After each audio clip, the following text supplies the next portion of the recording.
Thank you so much for being here with the group. This is the third in a three-part series presentation on a coalition how-tos, and what we are hoping to provide from the PAA standpoint is just some basics for coalitions. My personal experience with coalitions is I was thrown into a functioning coalition 2.5 years into a DFC grant, and I had to figure it out from there. So this would have come in a lot of handy for me. So I know there's other people out there who are newer to their positions, maybe just want to like revamp what what they're doing in the coalition and just need a little bit direction. So we wanted to provide that. Today we're looking at high functioning coalition leadership and governing boards. It's important to have leadership that has a vision and that can lead great meetings and provide good content and, not make their board, but hopefully their board will be contributing to advising what the coalition focus should be, looking at analyzing data and things like that. So, like I said, this is a third of a three-part series. So this is the last. We are looking, and I just told Molly, our presenter today, that we're actually putting this up, all these recordings up on our webpage. So once we get done with this, if you'd like to review, either you couldn't come to the first one and you're at the third one and you're like, well, what was that discussion about? We'll have all of those up on our webpage. It will be in our resources, but it also right now resides where you signed up. So if you go to the events page and go to the Coalition Leadership How-To series, they're out there as well. So with that, I'm going to stop sharing and give it over to Molly O'Neill and have her begin. If you have any questions, myself, Fran, and Hannah will be monitoring the chat and helping Molly kind of get those things answered. We are from PAA. If you don't know PAA, we're a 501c3 that helps coalitions like yours, organizations like yours, grassroots efforts like yours, get a great foundation for success and moving forward. So I will hand it over to you, Molly. Thank you so much for being here again. Thanks, Amy. I'm honored to be here. I'm also very grateful to Prevention Action Alliance for the work that you do, for the professionalism that you model and train around, and for the partnership and friendship that we have between our organizations. You all are terrific. I always think about and talk about how recovery support services and prevention services are the bookends, and everything else would fall apart if we didn't have those really important pieces in the sort of continuum of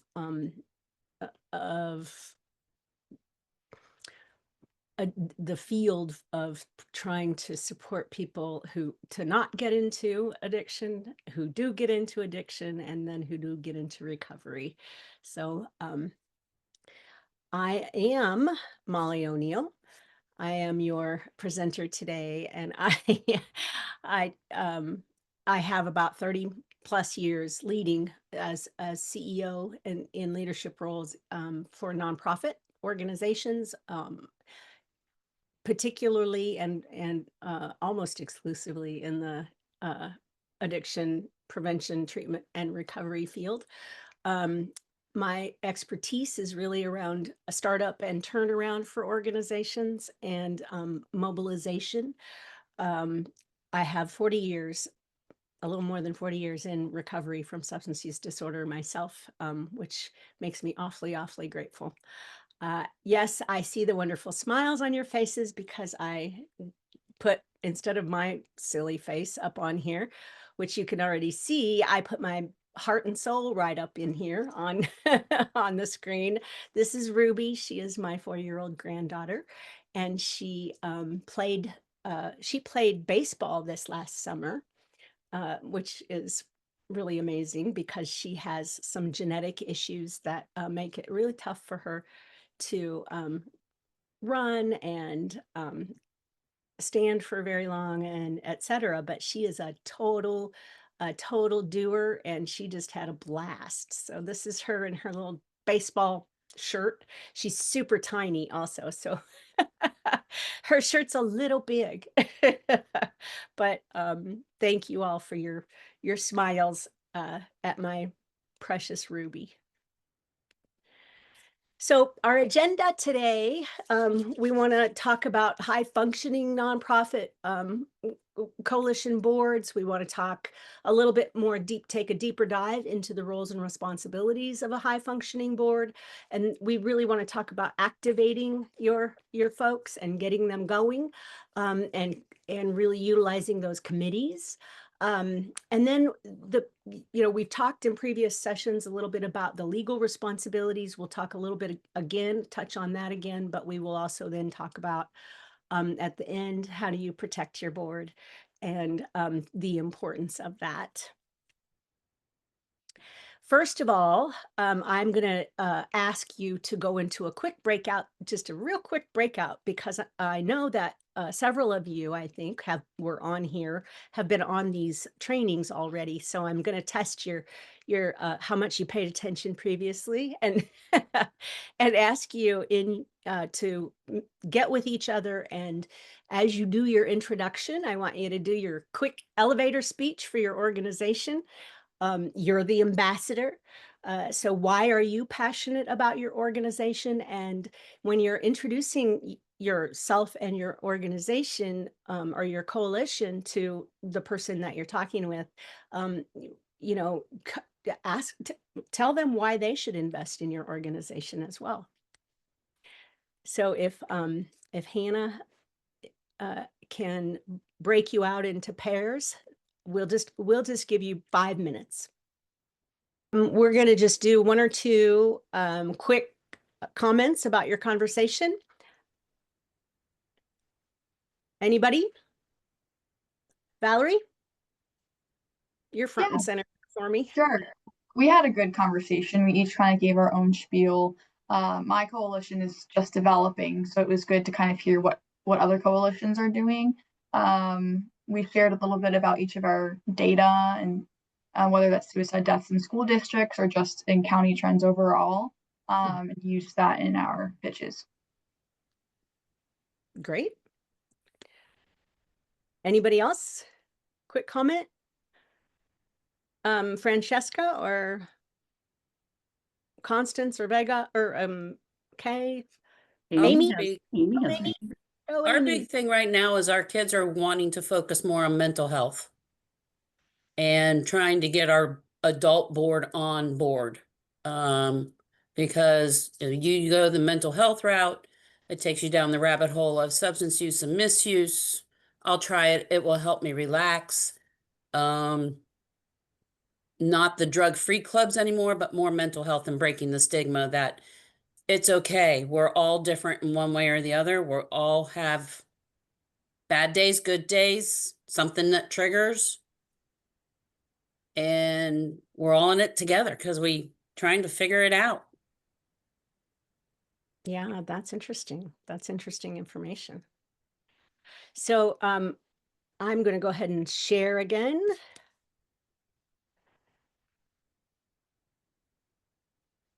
So as we move forward today, over the next hour, I think that we have left-ish, I'm going to build on some of the concepts that we talked about that we discussed in the first 2 sessions. So I apologize for if you weren't in those, but we'll touch on some of those as well. So some of the folks who were there will hear a couple, 3 things that they've already heard about. But then we'll take a little bit deeper dive on some things as well. When you're building a board and when you are developing your board, one of the things that creates a highly effective board is that diversity of membership. So diversity of membership means lots of different things. It might mean that you have the perspectives from different age groups, and you have the perspective from different geographic locations. If you happen to be located in a county where there's a big city and rural areas, that you might need to really focus on the importance of hearing and including the perspective and voices from both the urban and the rural areas. And then It also, of course, includes cultures and what's the culture of a farm family versus the culture of a family that lives in the city and has been, all of their lives a step away from their grocery store kind of thing. And then the next thing that I think I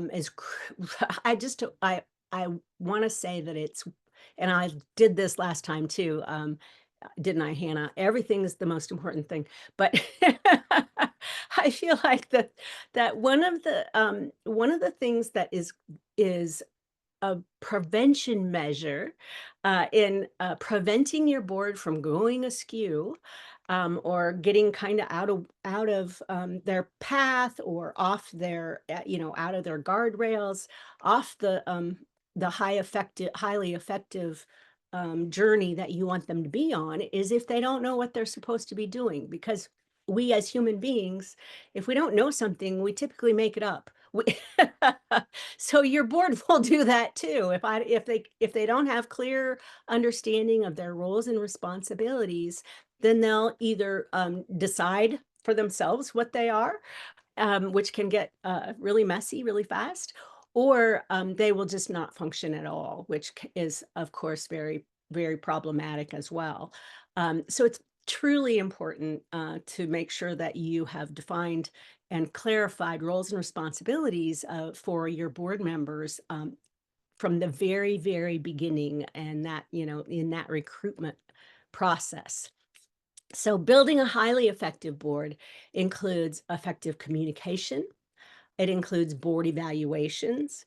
It includes having board retreats. We were talking about this a little bit earlier, and I will just editorialize for a few moments on this. Board retreats are opportunities for strategic planning, and they are opportunities for board bonding. And board bonding is actually an important aspect of a highly effective coalition board. These are folks that need to begin to function like a well-oiled machine on your behalf. And if they're not, then they can't call themselves a highly effective coalition board.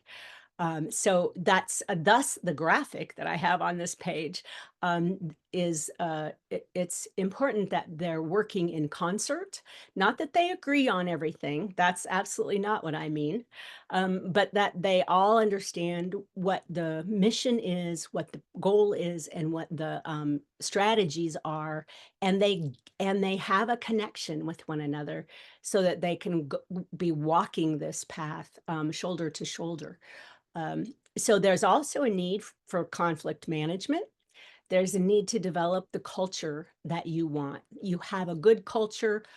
As a board of directors, your culture might mean that you have you're transparent. Your culture might mean that you are able to disagree in ways that are productive and helpful, not destructive and divisive.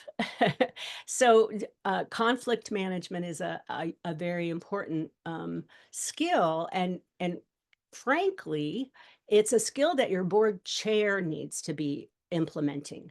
So everything I'm talking about today, well, most of what I'm talking about in terms of support managing and um, really activating your board of directors is coming from the board of directors. It's coming from your chair, your officers, and obviously the executive is the partner and needs to have a very close uh, rapport and connection with the board chair. But it is the board's job to make sure that they are functioning and make sure that they are really effective as a board.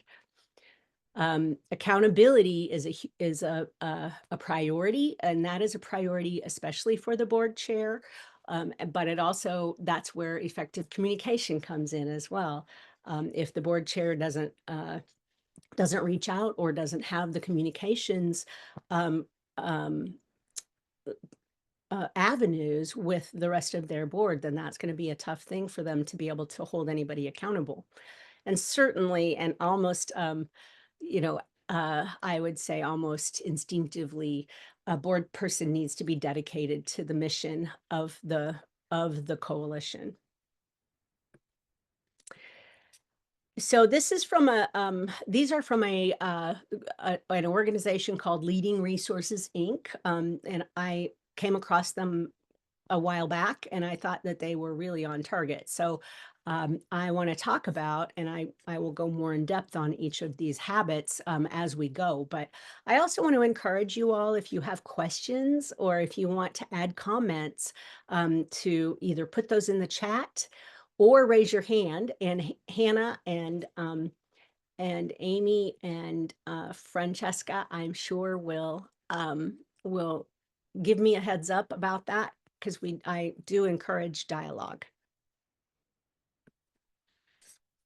So the first habit, oops, let's not get ahead of ourselves. The first habit of your board, and this is kind of under the heading of roles and responsibilities, right?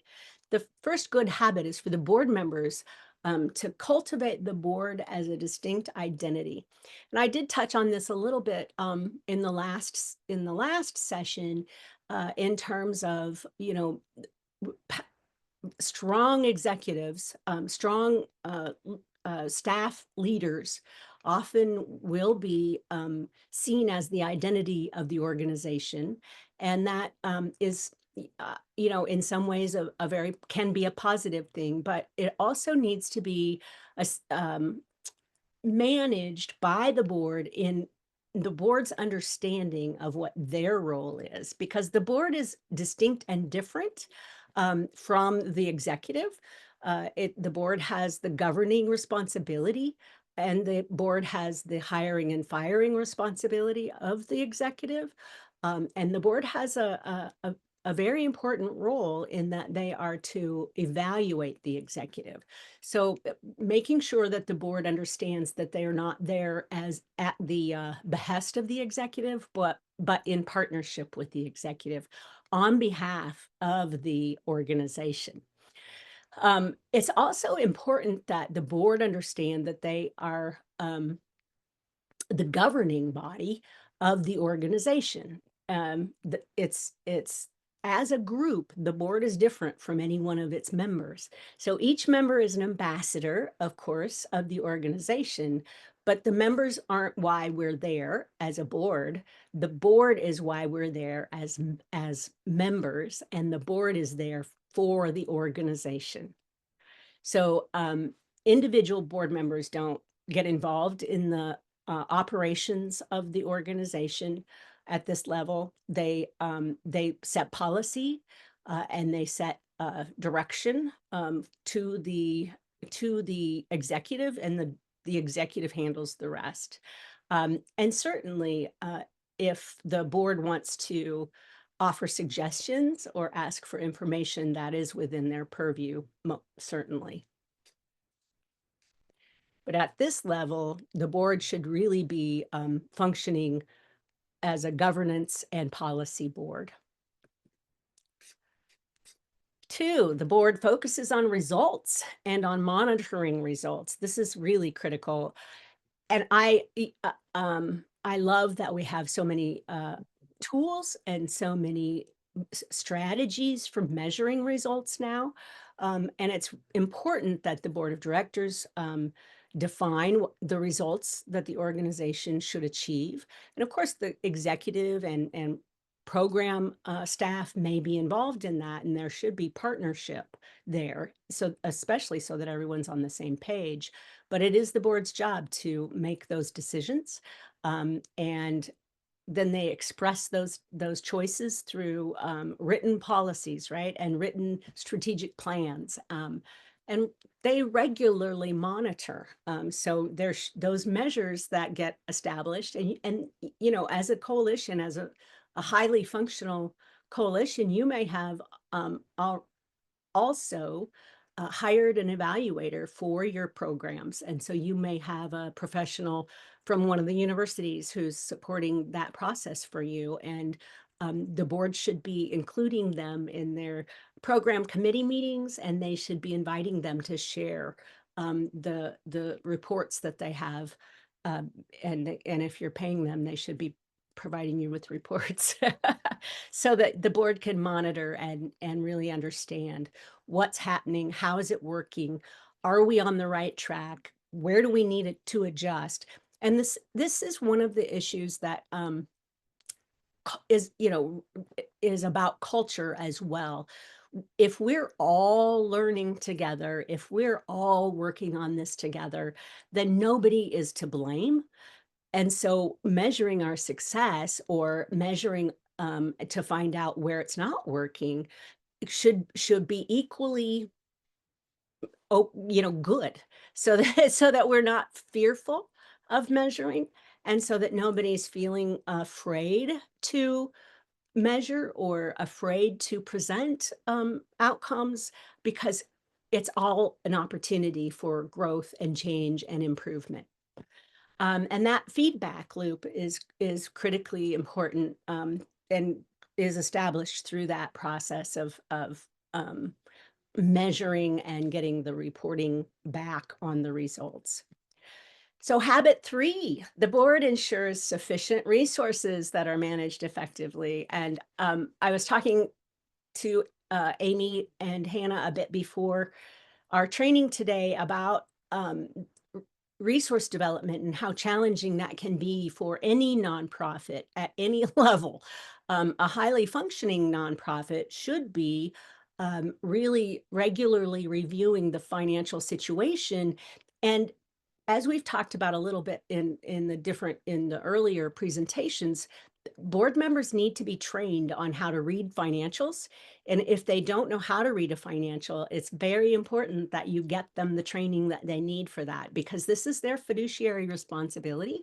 This is their legal responsibility. And saying, I don't know how to read a financial to a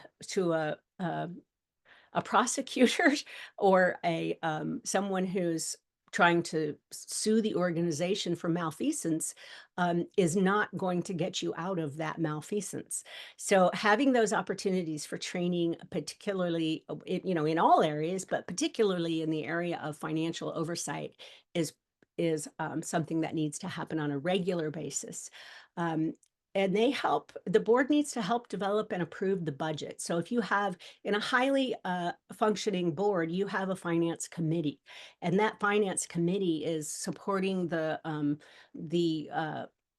accounting director and the CEO and perhaps the CFO in working on the budget. And it's not just a budget, it's a plan. So the strategic plan goes with the budgeting plan, that goes with the resource development plan, that also then looks at what the cost centers are and how, at which then you are going to look at your measurements. So it's all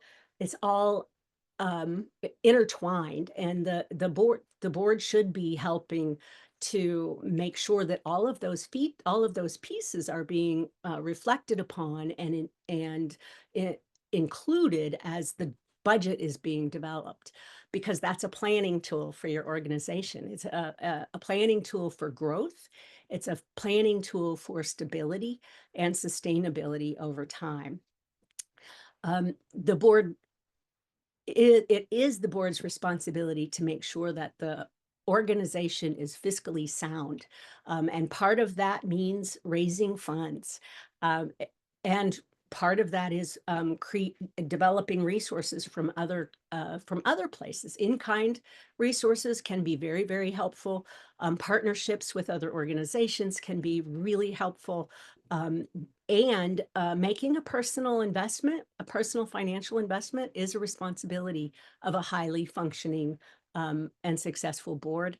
That is something that every board member who is sitting on a high functioning board understands and follows through on. So I think later I have a slide, but it's, I think that if you're a working board, you're just starting up and you're really just kind of in that working to transitioning phase into a governing board, then you understand that not everybody might, it's possible that not everyone can make a financial contribution, and you don't need to but you don't worry about the level of that contribution. But when you get to a high functioning board, then you are actually, you may be setting a minimum for your organization. Board members, you may be saying, you know, as a part of becoming a member of this board, there's a minimum gift to the organization of $1,000 or what have you, whatever you all decide. It's not a requirement, but the requirement really is and really needs to be that every single board member give a gift and make a financial investment personally. The board also assures that an audit is conducted of the finances. And this is a contract that will be between the board and the auditors. The executive can help provide options for auditors. They can create a selection of auditors that the board can then work through, but the board needs to make sure that they know why they're hiring the group that they're hiring, and that is a relationship that is a direct relationship between the board treasurer and chair and the auditor, so that because you know, part of what you're auditing here is the work of the executive and the executive's team. So it's important that that the audit as an independent function be connected through the board of directors. Any questions or thoughts or comments? All right. I have one, Molly. Oh, go ahead, Susan. I'm sorry. That audit aspect of it. We are our own, what do I want to say, fiscal agent. PAC is, to 501c3 established in 2016. And this whole like auditing aspect, I have checked with the DFC, like, do we need to be audited? And they said no. And so I think maybe it is, you know, I go back and forth on this. We're small enough, seriously, I mean, nonprofit, we are less than, I'd say about $225,000 is what we operate on. And so I checked with our project officer, and the whole idea of like, how big do you have to be in order to be audited? Those bad boys cost about 5-10 grand, and we don't have that. So I don't know if you can address that a bit. Sure, absolutely, Susan. Yeah, it is in those cases particularly an important decision that the board needs to talk through and really look at, you know, the pros and cons and consider thoroughly, and then have a justification. You need to have a justification on your 990 if you don't have an audit. For other grants, if you have any, want to get any additional grants coming in from government and or private foundation sources, they'll want to know why you don't have an audit and what your justification for that is. And I think in many cases, the you know, the size of your organization's financial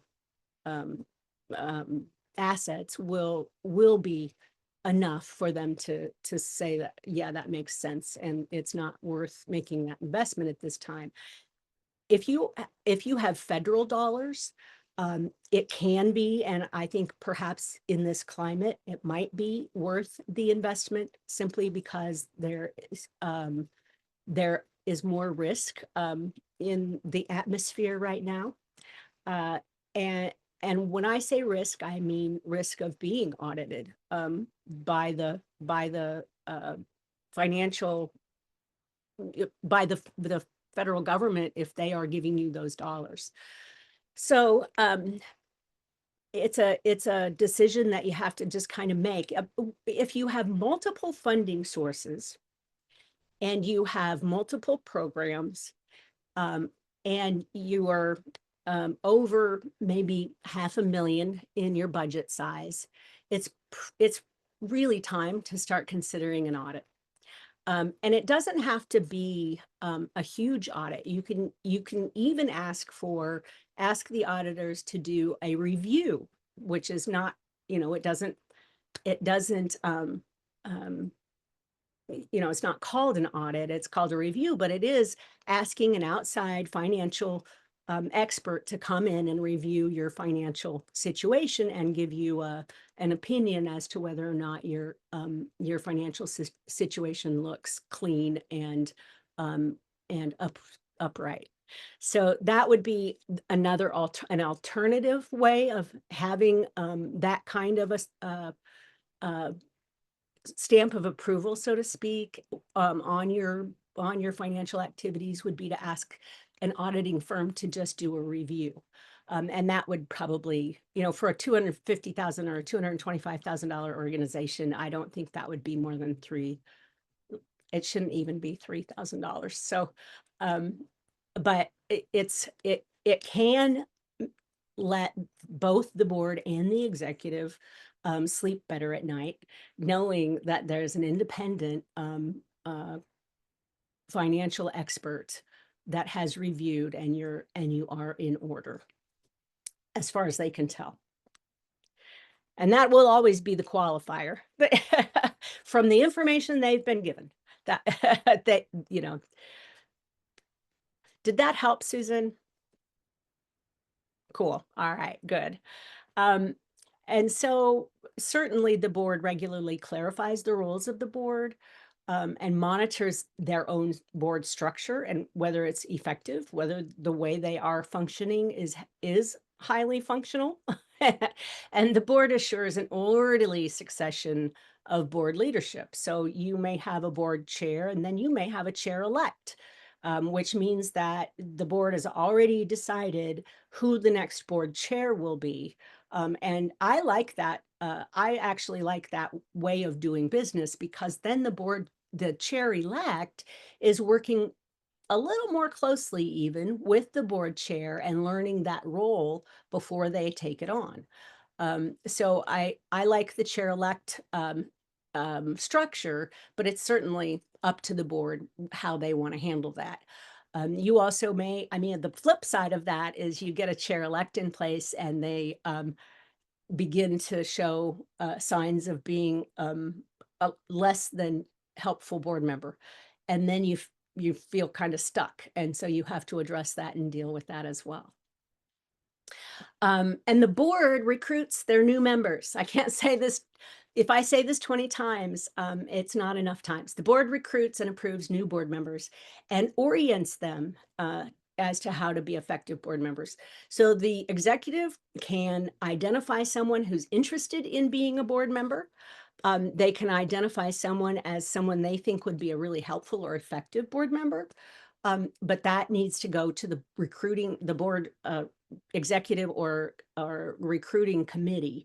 If you have a board development committee, then that information should go directly to them, and then they need to act on it in accordance with the process that the organization, that the board has laid out for itself as to how they recruit and retain board members.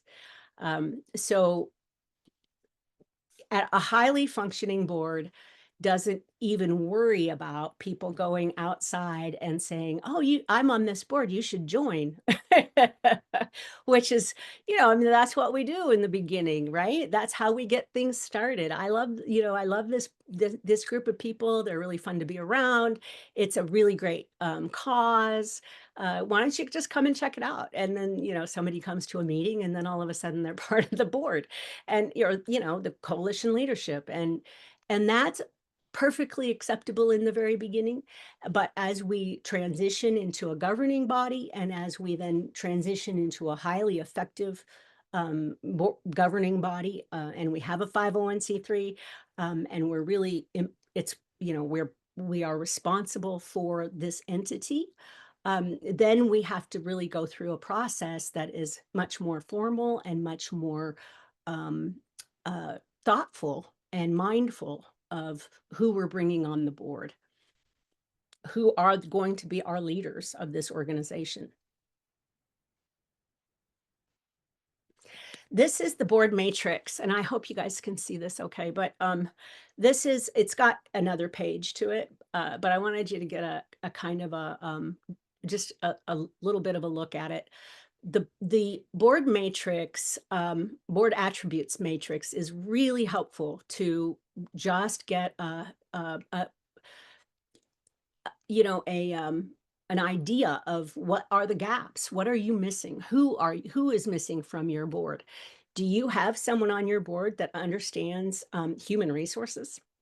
I mean, if you have staff and you want to have yourselves, you want to have a high functioning operation, your board should have information and an understanding of human resources. And so having a board member that has that expertise can be super, super helpful.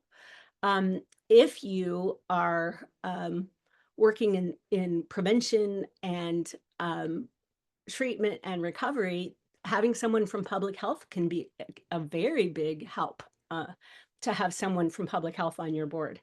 I mean, you know, every board needs to decide exactly what the skill sets are that they need. But then there are some skill sets, of course, and we've talked about this in previous sessions, that are very important for every single board of directors. You do need to have someone on your board who understands finance and can can be the chair of the finance committee, can guide that budgeting process from the board perspective, and can be on top of it, not just understanding how to read a financial, but really understanding what they're looking at and what the red flags are, and how to ask the right questions and get the right information. Hey, Molly, just to let everybody know, Hannah is going to drop the file for this. If you want to take a better look at that, we have a Excel file of board attributes that you can look at that Hannah put in the chat. Thanks, Hannah. Thanks, Hannah. Thanks, Amy. So you give, you know, if you can do this online, if you've got a Google Drive or a Dropbox that your board members have access to, if you can give them access to so that everybody fills this out on the same sheet, that's great. If you don't, and you want to print it out and give it to everyone at the board meeting, then that's fine too. And you just end up tallying for yourself, and it's not that, you know, it's not that big a deal, especially if you don't have a whole lot of, you know, if you don't have a board of 25. So if you look down here at the skills experience section, you know, having expertise in prevention is very you know, would be super helpful on your board. Having someone who understands and has been an experienced board member on your board is also really helpful. And then the finance and accounting I've already talked about. You know, what I'm not seeing on this one in particular, and it may be there and I just don't see it, is marketing and public relations. But having somebody who understands marketing and how to brand your organization and how to create a communications plan for your organization, that person, in lieu of having that person on your staff, that person can be incredibly helpful. And I actually had a very high level executive in the marketing world on a board of mine, and they were incredibly helpful when we were finally able to hire someone for the role of marketing director. They were really helpful to me in creating that job description, in creating the interview questions, and in reviewing the candidates. So that can be I mean, that's a slippery slope. You have to be careful about that because you don't want your board to be making hiring decisions.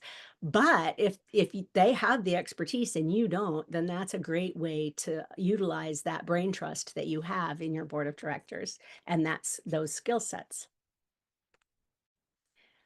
Any questions or comments?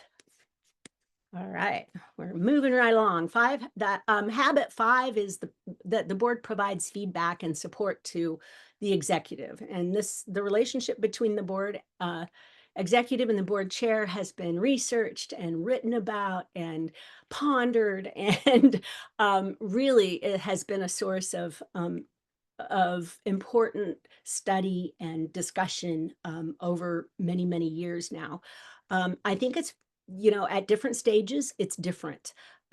When you are a working board and you're just getting this thing up and running, then you're all just pitching in and rolling up your sleeves.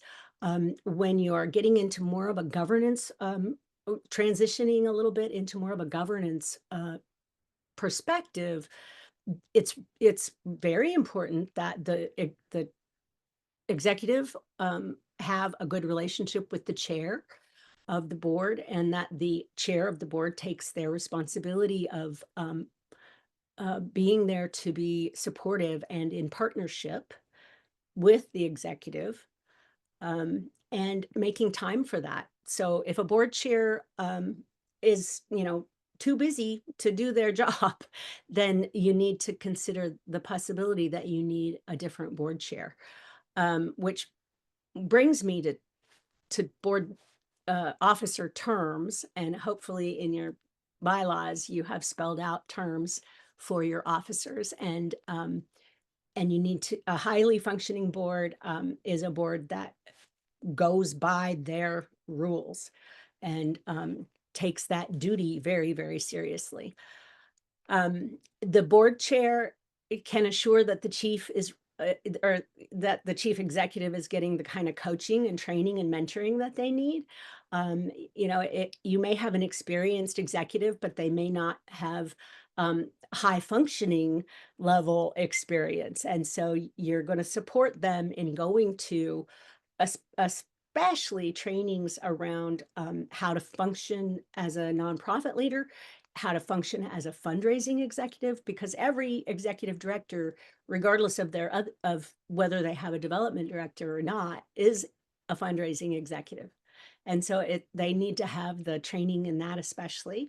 And then when there's a vacancy, the board selects the new CEO or executive director, and that job description should be clarified on a regular basis, especially so that if you are getting what you need from your executive. And as you evaluate your executive, which usually is the job of the executive committee, as you are evaluating your executive, then and reviewing their performance, that committee and that whole board should know what their goals are and how they're doing in each one of those metrics.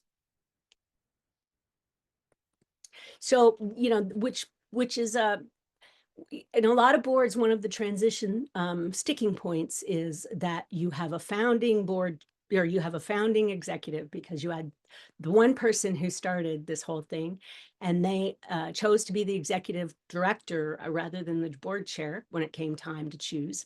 And now, 5 years later or 20 years later, that person is burnt out and they are making poor decisions that are based on their feelings and not on what's good for the organization. And they are, hanging on with their claws to their baby. And so it's difficult to peel those claws off in a way that is both compassionate and effective. And so, that's an important role that the board should plan for, especially in that succession planning for the executive of the organization. There needs to be that whole conversation. And if you do that before that person gets to be, I would say kind of in trouble from an emotional perspective, then it's much, much easier. And you just have what you planned for to point to and say, we just need to go by what we agreed as an organization. So when you're recruiting, I sort of got off on a little tangent there. I apologize. When we're recruiting new board members, and we've talked about this quite a bit, it's important in a high functioning board. This is a situation in a high functioning board or coalition leadership. You are no longer feeling like a beggar trying to get somebody to come and throw you a few hours of their time. You now are fully embracing the wonderful benefit of being a member of the board of directors of this organization. The incredible opportunity that is for people from your community, and that is a gift to them, that if they're going to be invited to be on your board of directors. So it's much easier when you think about it from that perspective, to be able to set the expectations up front. So, you have to, even if, the person that you're courting for the board, or that you're dating for the board, is this person that is, I ran organizations in Kansas City, and Adele Hall, who was the matriarch of Hallmark Cards, was the board member that everybody dreamed of, right? Absolutely, no bottomless funds, and she was an angel. She knew how to run a board. She knew how to be on a board. She was just that kind of board member. And even if it's that person, you have to be able to say, this is the time commitment involved. These are the duties and requirements of the board, and this is the expectation of giving. So what we feel, I have felt in the past, certainly concerned that I was going to run people off if I put out those expectations. Well, if you do, you do, because you cannot, it's nothing more demoralizing to a board of directors than having somebody sitting on it that isn't participating fully and isn't living up to their expectations. So giving those pieces of information up front in a nice packet of information is very important. All right, I don't think. All right, so maybe we'll take 5 more minutes, and we'll go into those 4 groups of 2, and see if we can get Zoom to cooperate this time. And have each of you recruit the other person, but not recruit in the sense that you are begging them to come on the board. And then we'll talk briefly about it when you finish. So the assignment is to pitch your organization for consideration of their time and talent and treasure.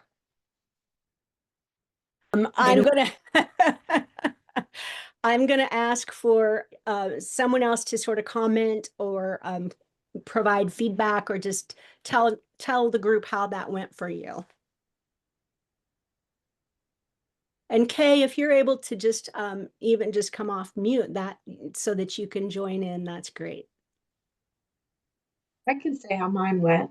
Susan and I had a nice conversation about Specca, and about how I want to keep, pitching the connections. And it's not a board necessarily, because it's more of an organization, but it is what I work on. So how do we really emphasize, this is where you can meet people, this is where you can connect, and start to build that network, or the tree diagram that Susan was talking about. So it was a good convo.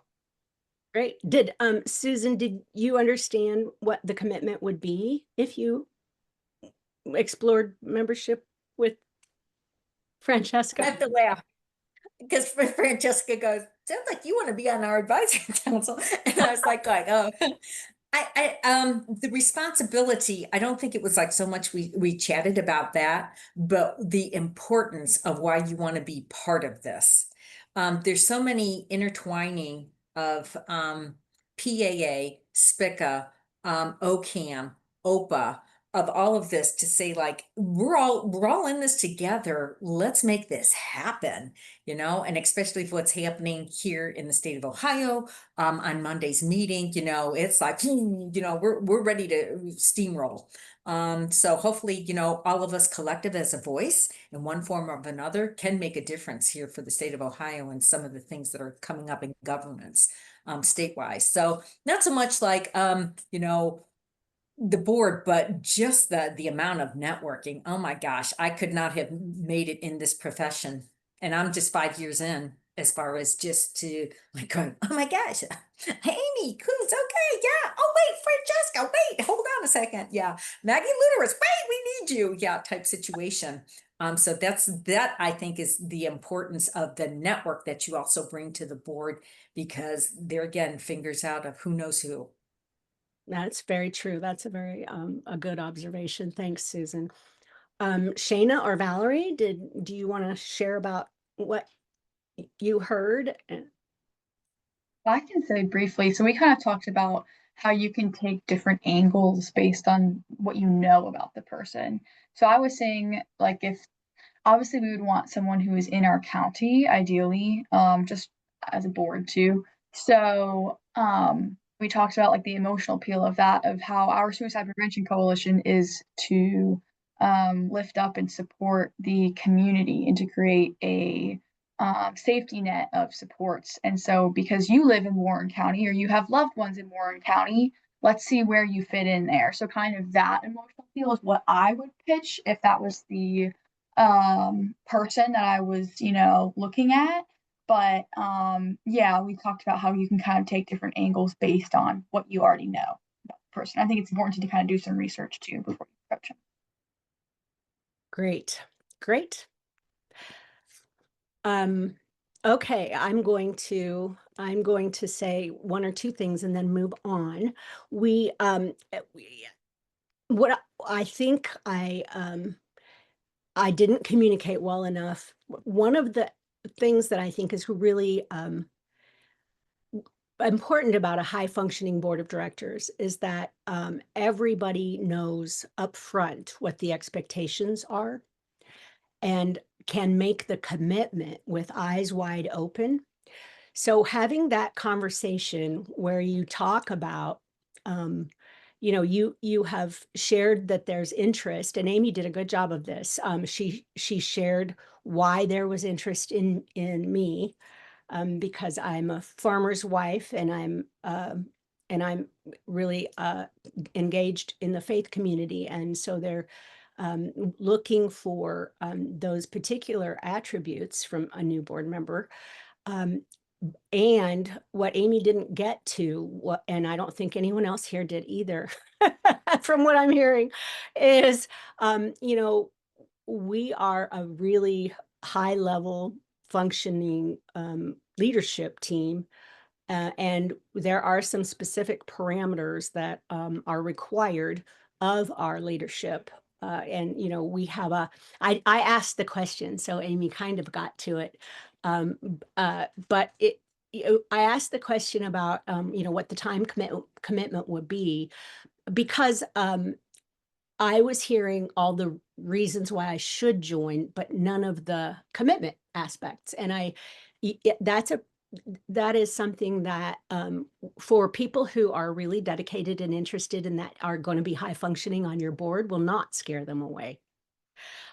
It's also a piece that, so I said to Amy, I'm really involved with my church. So I don't, I spend a lot of time there and I'm concerned about that. And, rather than say, we won't take much of your time, and kind of adjust your requirements for that person, it's really okay to just say, I totally get that. Maybe this isn't the right time for you. Uh, perhaps we could just invite you to our next event and you could get to know us a little better, and there will be a time down the road when you have more time. And those are ways to just keep people in the loop without betraying your structure and your needs. Because you got to remember, this is an organization that is highly sought after. It's an organization that has lots of benefits to be part of. And so you don't have to grovel. You don't have to adjust your needs or your expectations based on a person, even if that person is the owner of Hallmark cards.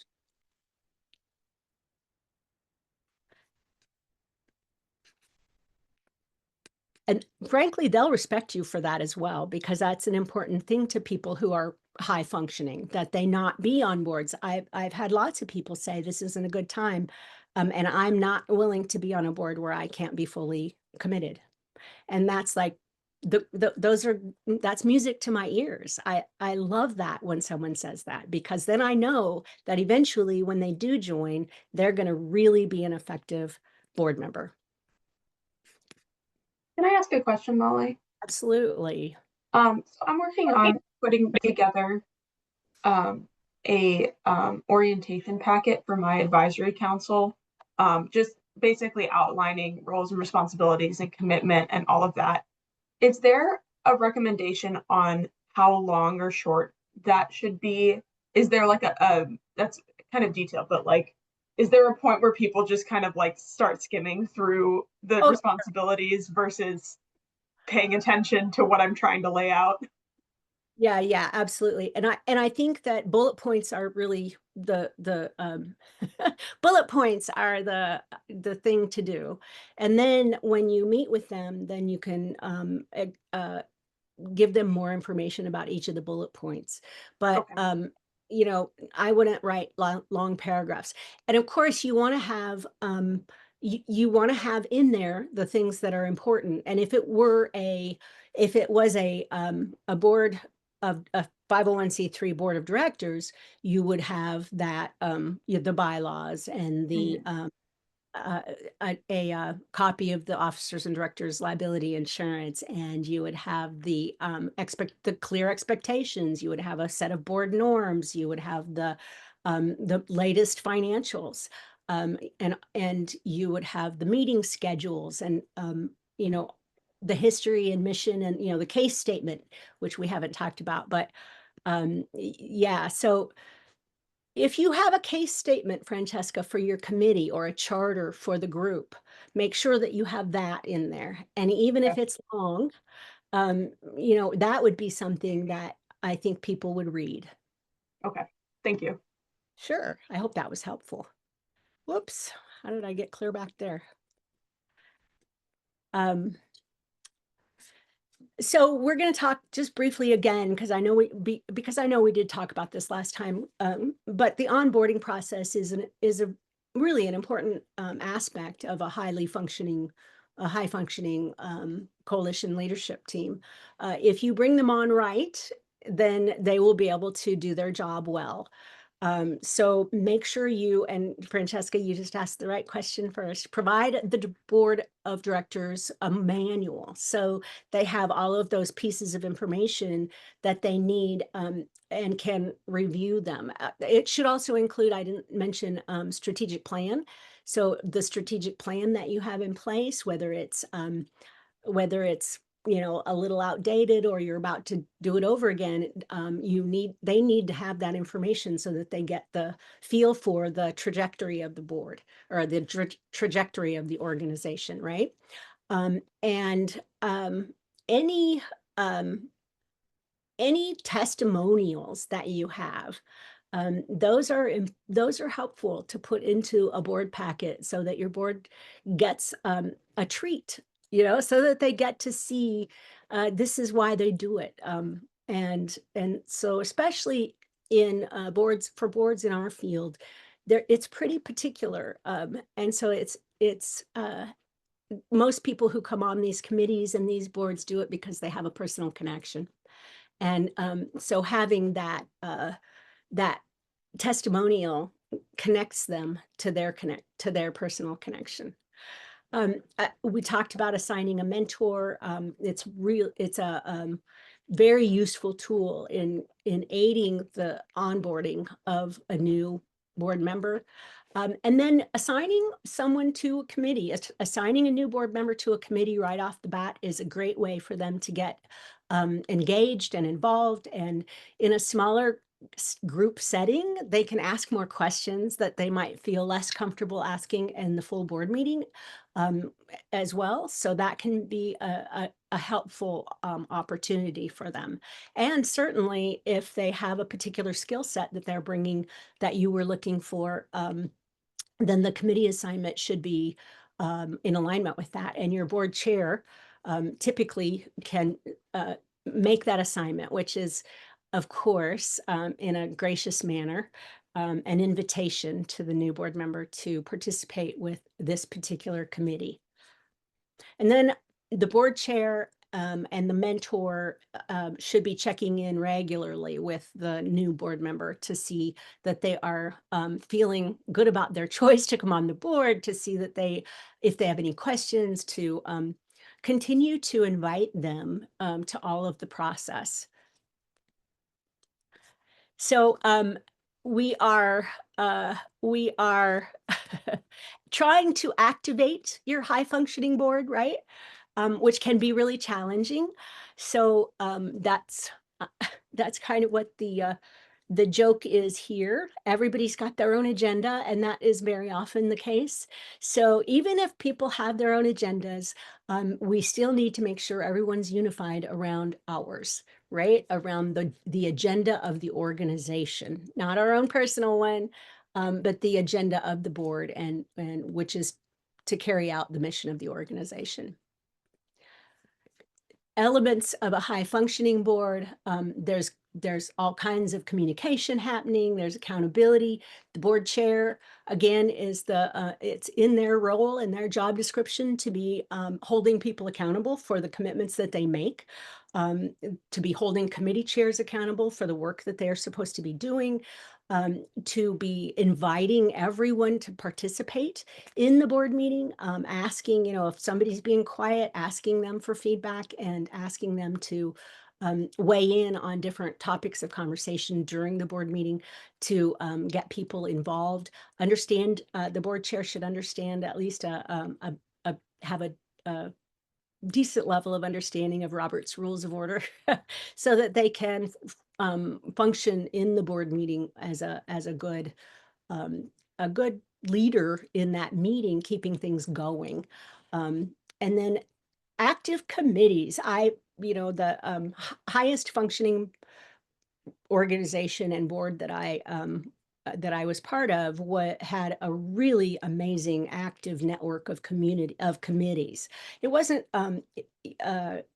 anything that was like rocket science. It was just that these committees had a charter. They knew what they were supposed to do. They met. They carried out their charge, and they reported back, and they got feedback. So in a board meeting, you're reporting the committee work, and then you may or may not be asking for board of directors for a decision on something that the committee is recommending, but you also want to include your board in any input that they may have around the discussions and the choices that the committee is talking about. So it's not an opportunity to just, I'm going to report and then we're going to say next. It's really an opportunity to have dialogue and conversation with people who are well informed about whatever about the audit function of the organization and the choices and et cetera. For example, if it's the finance committee. Transparency, generosity. Generosity is something that I think is underrated. And I'm not talking cash. I'm talking about generosity of spirit. I'm talking about the willingness of board members to listen to each other, to listen to the executive, to be generous in the way they are mindfully and thoughtfully making decisions, and to be caring and considerate, and also responsible for the legal duties of the organization, and to the legal duties of the organization, which of course requires participation and a focus on mission. Communication skills. I mean, I said this last time and perhaps the first time as well, the first session, you know, communication is key. If you don't have formal channels of communication, then a high functioning board would have formal channels. Everybody would know who they're supposed to talk to if they have XYZ challenge or XYZ news, or, you know, and a communications plan also includes things like who is the spokesperson for this organization. And if we have this spokesperson, then everybody else is supposed to say no comment, you know, things like that, so that there's no room for, I mean, there's always going to be error, and because we're all human, right? But there's no room for, well, geez, I didn't know, and I thought I should say, and blah, blah, blah. And you know, it's the other day, actually, I was working with a group and they were talking about the executive was doing a lot of texting with the board members. And one of the board members said, I don't want to be on all these texts. And that was really important information, you know, because she had kind of gotten carried away, I think, with that being her primary mode of or pathway for communication. It's important that the executive understand the board members' needs in communication, and what are the best ways for them to communicate, and utilize those tools.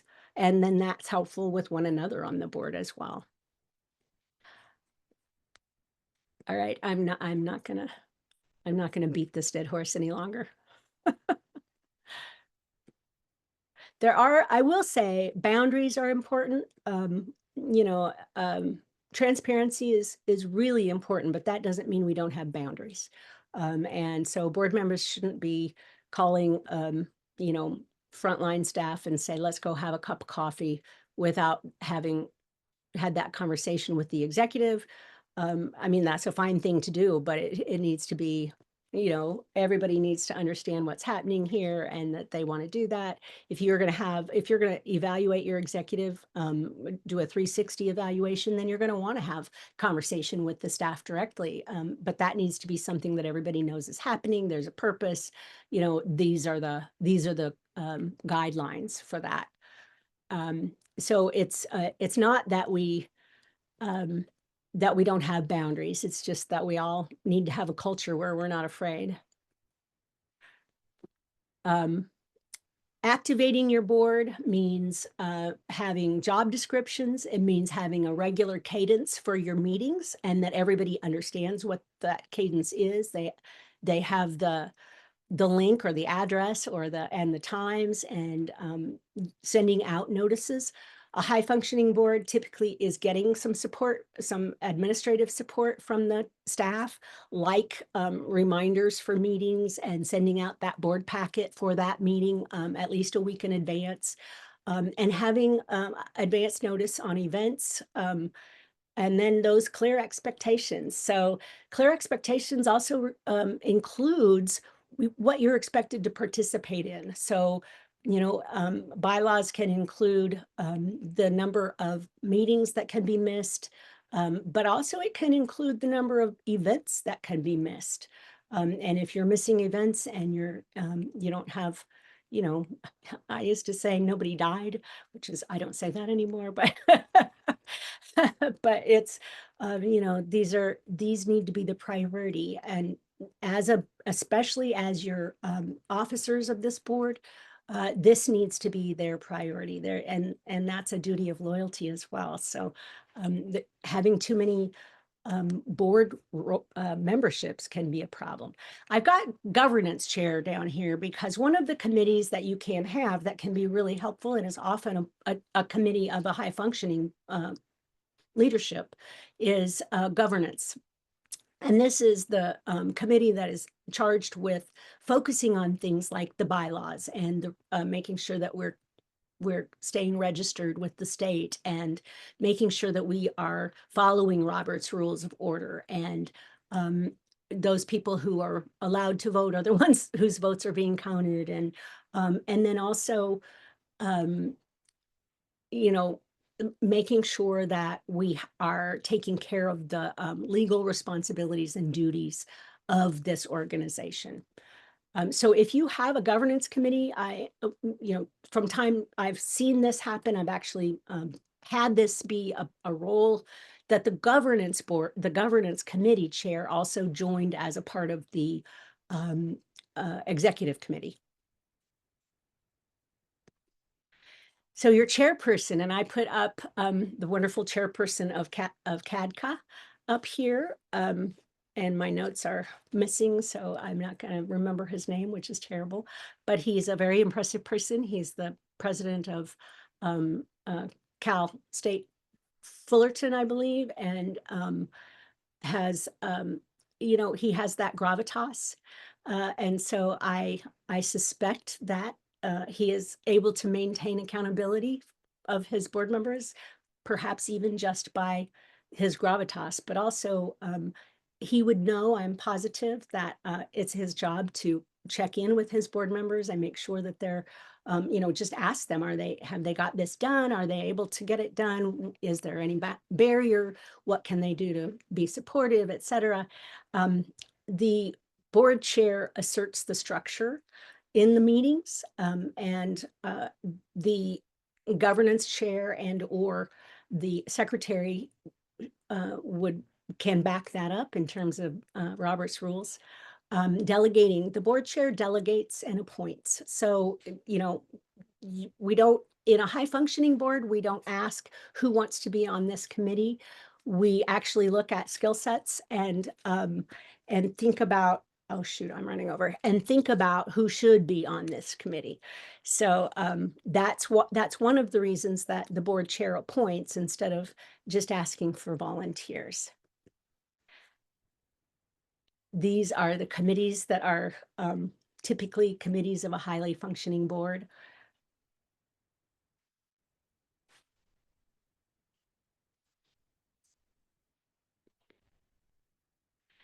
I have suggested perhaps to Amy and I do these as a matter of the OCAR trainings as well, but I think that fundraising and resource development deserves its own training. So I do think one thing that I'm saying now from my experience, it's no longer get it or give it, it's get it and give it. And really a high level, high functioning leadership, coalition leadership will understand that as well.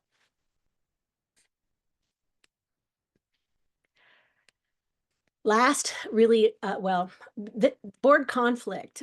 Do all the things to set yourself up so that you don't have a bunch of board conflict. Have clear expectations, have it all written out. And then if you do end up with a conflict on the board, don't pretend it doesn't exist. Deal with it. It's very important. And even if you need to bring a consultant in to support that process, do it.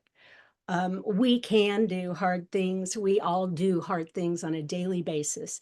And dealing with those conflict challenges are right away before they become toxic is really is incredibly helpful in the long run. And chair and executive unity is important. Finally, the insurance. You do need to protect your board. You need insurance and you need to educate them.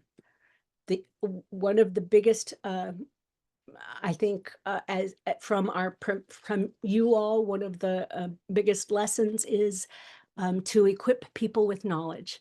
If they understand what they're getting into and what they're committing to, then they know how to do the right thing.